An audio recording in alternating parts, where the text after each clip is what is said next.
Back to my channel. আমার আর যে life লাইনে তোমাদের সবাইকে স্বাগত। আশা করি তোমরা ভালো আছো, আমিও খুব ভালো আছি। আর আজকে সোমবার সকাল থেকে আমি আমার ব্লগটা স্টার্ট করছি। আর সকালবেলা সমস্ত কাজ হয়ে গেছে, সকালে আমি রান্না বান্নাও কমপ্লিট হয়ে গেছে। এখন ছেলেকে স্কুলে নিয়ে যাব, আর এখন থেকে তোমাদের সঙ্গে আমি ভিডিওটা শেয়ার করছি। তোমরা তাহলে দেখতে থাকো আজকে সারাদিন আমি কি করি না করি। দেখো, ও নাকি গাড়ি চালানো শিখে গেছে। ও গাড়ি চালাতে পারে না, কিন্তু বলছে যে আমি গাড়ি চালাবো। ওর স্কুলের ড্রেস কিন্তু এটা না, আমার মায়ের বাড়িতে আছে, ওখান থেকে স্কুল ড্রেস পরে যাবে। আর তাহলে দেখতে থাকো। এ দেখো, আমি আমার গাড়ি নিয়ে বেরিয়ে পড়েছি। আমি রাস্তায় উঠছি আর আমার ছেলে তারপর আসবে। আমার ছেলে চলে আসছে, ভিডিও করছে, ওই জন্য পিছনে আছে। এই দেখো, আমি আর আমার ছেলে গাড়িতে বসেও গেছি। দেখেছো, ও নানান রকম কথা বলছে, তাই আমি ওর উপর রেগে গেছিলাম। আর আমরা গাড়ি যখন চালাই যেন ছাতা মাথায় দিই, কারণ বাইরে না প্রচণ্ড রৌদ্র। আর তোমাদেরকে একটা জিনিস দেখাবো, জানো, এই দেখো, বাবার বাড়িতে এসে দেখি শাড়ির হাট বসেছে। মানে চারিদিকে যেদিকে তাকাচ্ছি শুধুই শাড়ি, শুধুই শাড়ি। আর আমি মাকে এসে বলছি যে, জানো মা, আমি যখন শাড়ি পরি, মানে পরবো ভাবি, একটা শাড়ি খুঁজে পাই না, সব তো তোমাদের বাড়ি। আমার মা সব আমার শাড়িগুলো রোদে দিয়েছে। আর কি বলো তো, আমার আলমারিতে বেশি জায়গা নেই, ওই জন্য মায়ের বাড়িতে রেখে গেছি, বাড়ির কাছাকাছি বাড়ি, ওই জন্য রেখে গেছি। আর এটা দেখো, আমার মায়ের শাড়ি, আমার খুব পছন্দ এই শাড়িটা। একদিন পরে আমি ভিডিও বানাবো, সেদিন তোমাদেরকে আমি দেখাবো। আর এই দেখো, লাল শাড়ি, মানে চারিদিকে শাড়ি।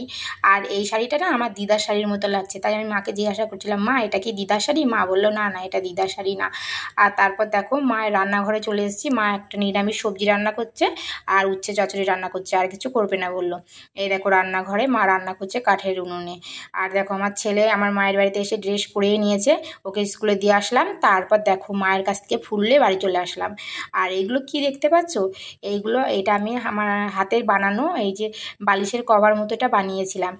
আমি যখন 9-10-এ পড়তাম তখন বানিয়েছিলাম। কেমন হয়েছে তোমরা অবশ্যই কমেন্টে জানিও। কি সুন্দর দেখেছো, মানে আমি এটা পুরোটাই করেছিলাম।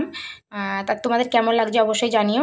আর এগুলো আমি আলমারি থেকে জামা কাপড় রোদ্রে দিতে গিয়ে পেয়েছি, তোমাদেরকে দেখালাম। আর এই দেখো, আমার কেমন দেখেছো চেহারাটা ছিল, আর এখন কি রোগা হয়ে গেছে। এই দেখো আমার ছেলে, এই দেখো, আমার ছেলে যখন ছোট ছিল তখন এই ছবিগুলো তোলা হয়েছিল। আর এই কাঁথাগুলো তোমাদের বাড়িতে কাদের বাড়িতে আছে আমাকে একটু কমেন্টে জানিও। এই দেখো, কাঁথাগুলো কি সুন্দর লাগছে না কাঁথাগুলো? তখন মানে আমার ঠাকুমার যুগের এই কাঁথাগুলো, আমার ঠাকুমা করেছিল, দেখেছো কি সুন্দর। আমার তো খুবই ভালো লাগেছে। কিন্তু এই কাঁথাগুলো কি বলতো, গায়ে দিতে কষ্ট হয়, মনে হয় গায়ে দিলে যদি নষ্ট হয়ে যায়, ওই জন্য আমি রেখে দিয়েছি। আর কি বলতো, প্রত্যেকবার কি করি আমি, মানে ভাদ্র মাসে রোদ খাওয়াই এই কাঁথাগুলো দিয়ে, আবার রেখে দিই। আর এই কাঁথাটা আমার শাশুড়ি মা আমার ছেলেকে দিয়েছে গায়ে দেওয়ার জন্য। আমার ছেলে তো এখনও গায়ে দেয়নি।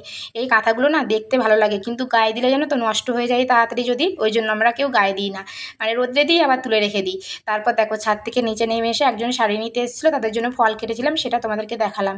আর আজকে আমি কি রান্না করবো বলো তো, আলু দিয়ে, পটল দিয়ে, সয়াবিন দিয়ে ঝোল রান্না করবো। এই দেখো, তরকারিটা অর্ধেক হয়েও গেল, আর তোমাদের সঙ্গে সবটা আমি শেয়ার করতে পারবো না। আর কী কেটেছি বলো তো, তোমরা চিনতে পারছো কি? দেখো তো, এটা ওল। আজকে নিরামিষ যেহেতু, আমাদের ওই বাড়ি থেকে ওল নিয়ে এসেছিলাম। ওলটাই দেখো কুচি কুচি করে কেটেছি, বললাম যে ওল নিরামিষ রান্না করব। আর এই দেখো, ভাপিয়ে নিলাম, না ভাপিয়ে নিলে হয় না, মানে সিদ্ধটা হয়ে যায় তাড়াতাড়ি। এই যে ভাপানো হয়েও গেছে, কড়াইতে তেল দিয়ে দিয়েছি। কি বলো তো, শুকনো লঙ্কা ফোড়ন দিলে আরও টেস্ট হয় এই ওলটা। কিন্তু আমি শুকনো লঙ্কা নেই, আমি কাঁচা লঙ্কায় ফোড়ন দিয়ে দিলাম। আর আমি এদিকে চলে আসলাম, কারণ কাঁচা লঙ্কা খুব ছিটকায়। আর এই দেখো, ওলটা দিয়েও দিয়েছি। আর ওলটা দেওয়ার পর একটু নাড়াচাড়া করে কী করবো বলো তো, সর্ষে বাটা দিয়ে দেবো, মানে ঝাল সর্ষে বাটা দিতে হয়। আমি তো ঝালটা দিয়ে দিয়েছি জিরে, আর সর্ষে বাটাটা দিয়ে দেবো। আমার রান্না কমপ্লিট। আর এই দেখো, আমার খাটের উপর এক গুচ্ছ সমস্ত কিছু কাঁথা কাপড় ভাঁজ করে রেখে দিয়েছি।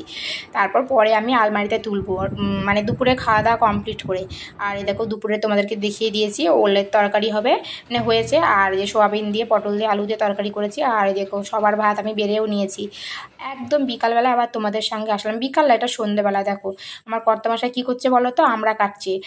এগুলো আমরা বলতে যে মিষ্টি আমরা যেগুলো হয় ওইগুলো।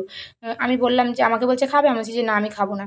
আর দেখো, আমার ছেলে আর আমার বড় জায়ের মেয়ে, ওরা দুজন মিলে খেলা করছে, আর আমরা খাবে বলে বসে আছে। আর এমনভাবে কাটছে, আমি বলছি যে তোমার কি আমরার দোকান ছিল? আর তোমাদের কার কার আমরা দেখে জিভে জল আসলে অবশ্যই কমেন্টে জানিও। আর তোমাদের যদি একটু ভালো লেগে থাকে ভিডিওটা, অবশ্যই লাইক, কমেন্ট, শেয়ার এবং সাবস্ক্রাইব করে আমার চ্যানেলটাকে এগিয়ে নিয়ে যেতে সাহায্য করো। আর তোমরা তাহলে আজকে এই আমরা কাটা দেখতে দেখতে আমি মানে শেষ করলাম। আর কি বলো তো, আর তো কিছু দেখানোর নেই। আর রাত্রিবেলা একটু পরে পড়াতে বসবো। তারপর আজকের মতো টাটা, গুড নাইট, তোমরা সবাই ভালো থেকো। আর তোমাদেরকে আর একটা কথা বলি শেষে, আমরা খাচ্ছে আমার ছেলে, আর দেখেছো সবাইকে দেখিয়েও দিচ্ছে যে আমরা খাচ্ছি।